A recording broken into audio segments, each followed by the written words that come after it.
Hi guys, I'm Jane Northrop Glenn, author of God Punched Back, Knocking Out the United States Government to Set People Free, and God's Public Option, a separation of church and state, the way Jehovah Jireh intended. Welcome to the Kingdom Industrial Complex video channel, where we discuss the showdown between God and government as provider for us. Welcome also to my husband, Darryl Glenn, who joined me on episode 4. Yeah, I'm happy. It's my second episode, so let's keep going. On that note, if you are a little bit confused watching episode 5, I would recommend that you go back and start with episode 1, watch them in order so you know what we are talking about. Great. In episode 4, we talked about how the American Christian Marketplace Authority, and I'll refer to that as ACMA for short, and also God's Public Option for a conceptual context. In episode 4, we talked about how the ACMA meets the staffing needs of small businesses with zero government intervention. I think that's extremely important now, especially when we both, as we outlined in the previous video, have a lot of spirited debates on the role of government. Yes.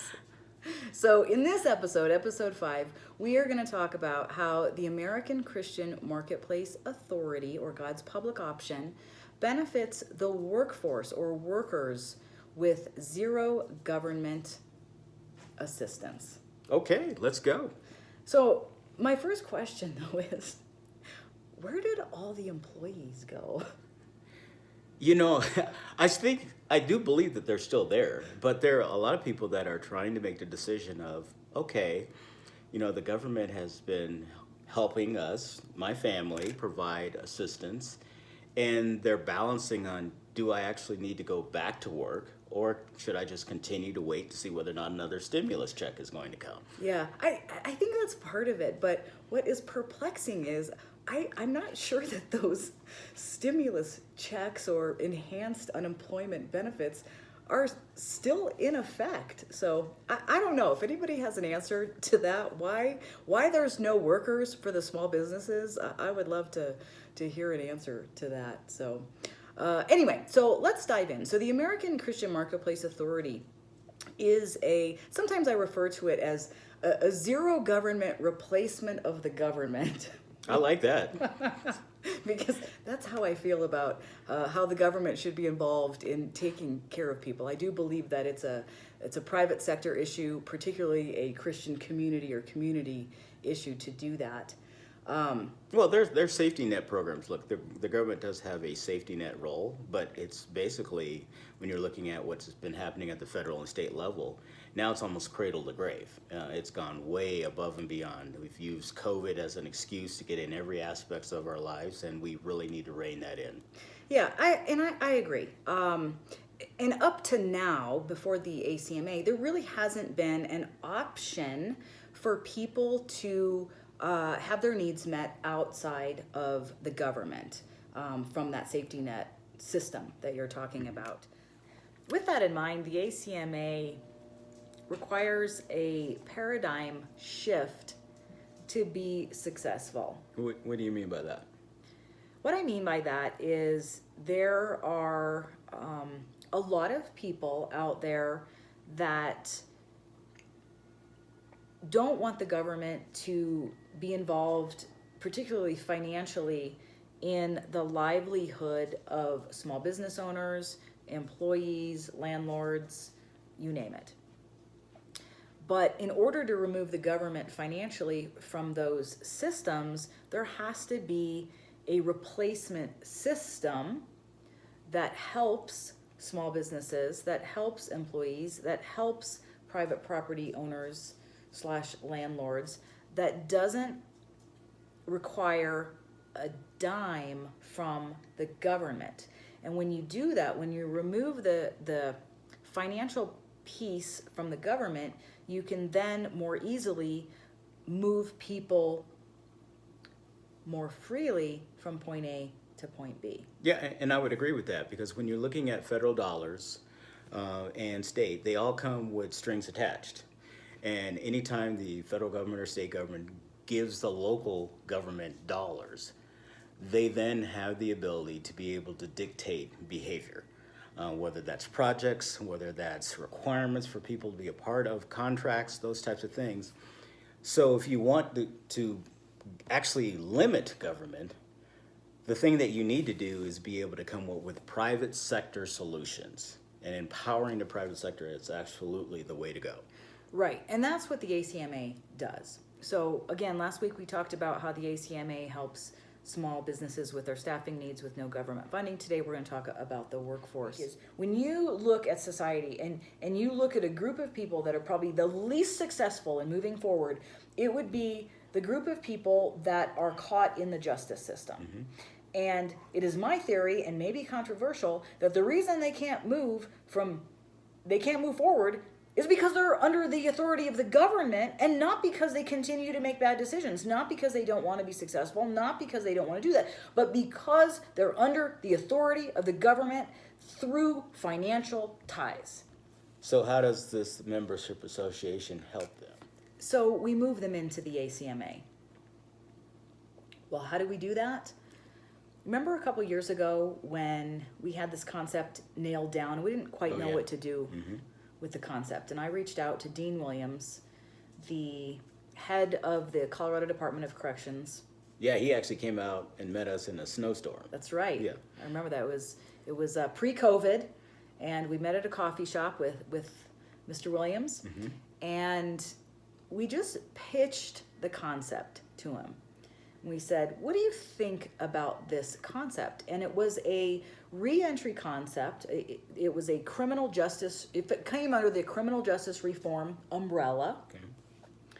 We pitched the concept to him and said, what do you think about this? Where we would move people out of the prisons to re-enter into the ACMA, where we then would take over their employment, their housing, taking care of them, etc. Well, I think that's critical because, again, it's a public safety issue. We keep talking about, look, people make mistakes, and recidivism is something that we have to focus in on.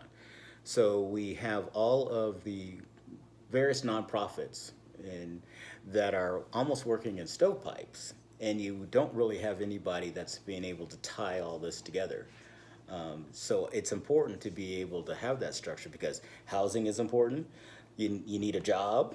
And if you don't have those things, then you end up making poor decisions, which then leads you back into getting into jail, which then becomes... Well, and let's be honest, if you don't have some of those things, you may be in violation of your probation or parole, and then you go back to finish your sentence. Right. And whether you think that's fair or not, that's the reality of it. So what I was going to say, though, is do you remember Mr. Williams' response when we were done pitching the concept to him? I was impressed because he was actually very open to doing that. His response was, he said, "So you're telling me you're ready to pull this off?" Yeah, he thought you were going to ask him for money. Well, that's next. But I said, no, I can't pull this off. I'm not ready to pull this off yet. I just want to see what you thought of the concept. Yeah. And then the second thing he said was, "And you're telling me you don't need a dime from me to do this?" Yeah. And I said, well, no, that would defeat the entire purpose of the ACMA. And he said, well, when you're ready to do this, you contact me and I'll set you up with the right people. And he said that he would be willing to even rearrange his pods for us. Because remember we talked about veterans in the prisons too. And so he said he'd be willing to rearrange pods to do anything that we needed to make this successful. So now, granted, this was a couple years ago. It was pre-COVID. COVID hit, and then everything sort of was put on hold. So behind the scenes, we worked on this a little bit more to get it to where we're ready to launch it this year. So to just kind of show you how this would work, somebody would come out of incarceration. They would come into the ACMA via a membership. They would be an individual member of the ACMA. And we would pay them a set pay, weekly pay, to be available to be deployed to all of our small business members. So we would categorize them based on industry, what their skill set was, and then we would say, okay, so today or this week, you're going to go to business member A and do these things. Next week you're going to go here. We'll send them wherever they're needed. If they're sick, given that we are living in pandemic era right now, then we would keep them in-house. We would continue to pay them while they were sick and unable to work, and then as soon as they recovered, we would send them back out to work for the business members. They would also, as a member, be eligible for the ACMA housing, and we're going to talk about that in another episode coming up, how that works. They would be eligible to have their children taught in homeschool pods through the ACMA. They would basically have all of their needs met through the ACMA and the membership contracts. And I think what I'm hearing is the bottom line, it's a funding mechanism. It's a funding mechanism that's not tied to the government. It's about the private sector wanting to be a part of a membership association, whether it's individual or business, pooling their resources to be able to pull this off. Yes, exactly. And funny thing on that note, I don't know if you remember, I talked to somebody in the Colorado Springs city government, and I told him what I was trying to accomplish, and he said, if you can pull this off, he says, if you can figure out the funding mechanism, you'll put us out of business. Oh, well, that would be a shame. And I said, what's my goal? I said, I got to figure out the funding mechanism. Yeah. So I figured out the funding mechanism, which we will talk about in another episode. Right.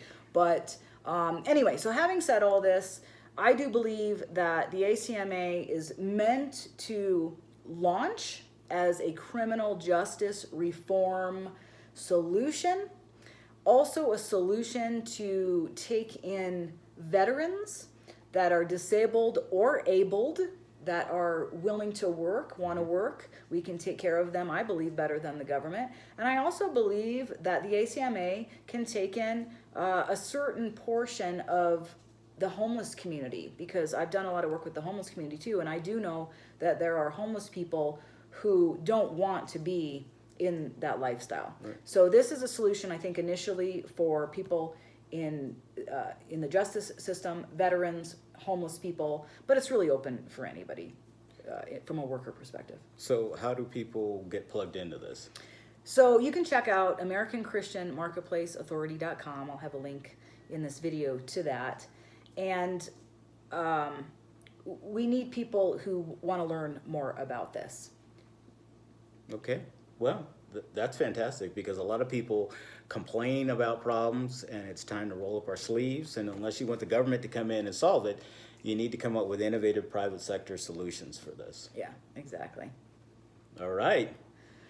So let's build this, right? Exactly.